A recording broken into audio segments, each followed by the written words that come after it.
Hi everyone, happy Wednesday. Hope you're having a great day and your week is going well. It's hump day. Yay to hump day. I'm Dr. Trina Hinkley from the Expanded Self, just unpacking resilience a little bit more today.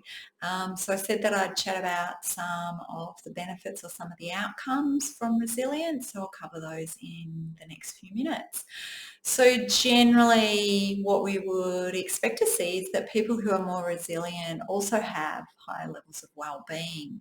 When you dig into the evidence around this, it's really interesting because it's not really clear which direction that relationship goes in. So does resilience cause well-being or does well-being cause resilience? Nobody really knows. Probably it doesn't really matter. There's evidence both ways. And basically that just suggests that generally people who are more resilient also have higher levels of well-being. They tend to go hand in hand. More well-being, more resilience, high levels of resilience also is associated with the presence of sorry, I'm going to go back a bit. What is well-being? I just wanted to give a little bit of a really quick overview. So I've defined it in the past when I've used it in research as the presence of higher levels of positive psychological and social attributes and behaviours and lower levels of adverse psychological and social attributes and behaviours. So think things like social skills. So higher social skills would support higher well-being.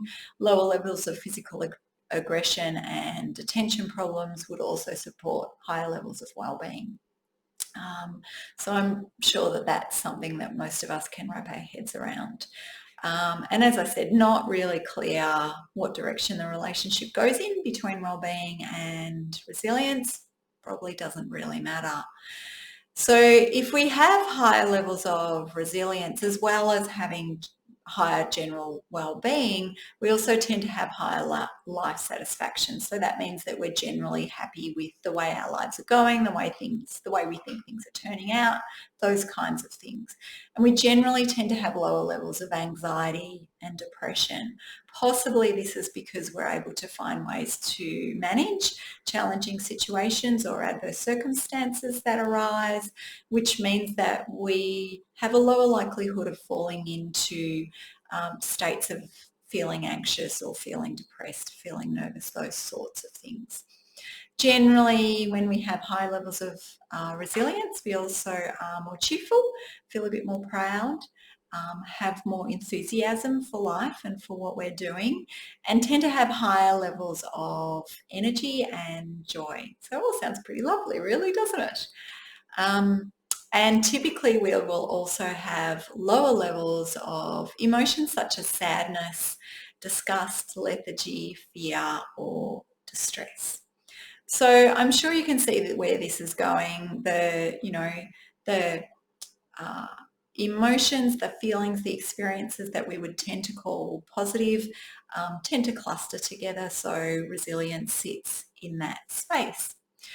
In the workplace, and I think this is a really interesting one, people who participate in resilience training programs, and there are specific workplace resilience training programs, tend to have lower levels of stress, work-related stress, and a lower likelihood of experiencing burnout. So that means that they're probably more likely to be able to cope with what's going on in their workplace.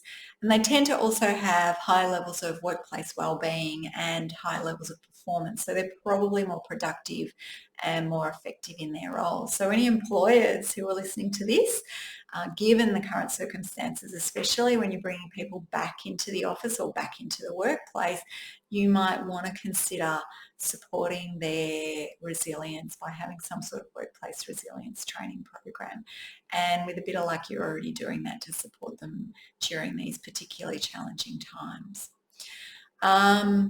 As I mentioned in the last video, COVID-19 has presented us with some very interesting challenges to our resilience, and particularly this is the case I think in a lot of families where there might be financial stress or stress from being cooped up at home with family members for days and days and days on end, and also for additional caregiving and homeschooling responsibilities where those kick in. What else did I want to say here? That's probably about it. That sort of sums it up in a nutshell. Generally, just as a bit of a reminder, resilience is our ability to be able to bounce back from adverse circumstances. It's our ability to be able to positively adapt in the face of adverse circumstances. And if you want a little bit more on that, check out the video from Monday. And generally, if we have a high level of resilience, we typically have higher levels of favourable psychological and emotional outcomes as well. So on Friday, I'll pop on with a little video on a meditation to support development of resilience for something that might be challenging you in your life at the moment. So make sure that you check that out, and do feel free to connect with me if you'd like some support at this time.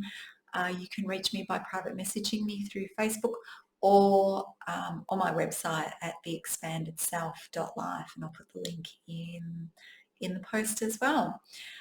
So have a great couple of days, and I'll see you on Friday. Bye.